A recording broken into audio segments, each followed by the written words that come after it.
புதுச்சேரி அரசு சென்னை உயர்நீதிமன்றத்தில் கூடுதல் அரசு வழக்கறிஞராக பணியாற்றி வந்த ராமச்சந்திர மூர்த்தி அவர்களுக்கு சென்னை உயர்நீதிமன்றத்தின் புதுச்சேரி அரசு வழக்கறிஞராக நியமனம் செய்து அரசாணை வெளியிட்டது புதுச்சேரி அரசு.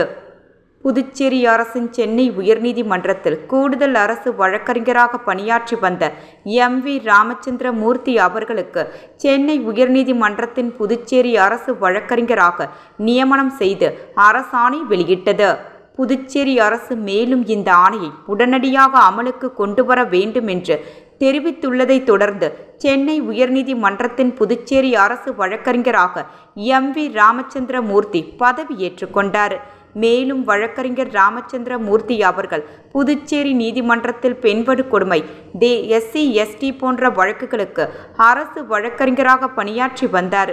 இதனைத் தொடர்ந்து சமீப காலமாக சென்னை உயர்நீதிமன்றத்தின் கூடுதல் அரசு வழக்கறிஞராகவும் பணியாற்றி வந்தார்.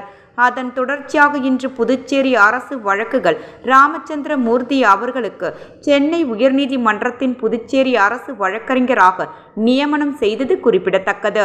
மேலும் இதுவரை சென்னை உயர்நீதிமன்றத்தின் புதுச்சேரி அரசு வழக்கறிஞராக பதவியை வகித்து வந்த மோகன்தாஸ் விடுவிக்கப்பட்டார்.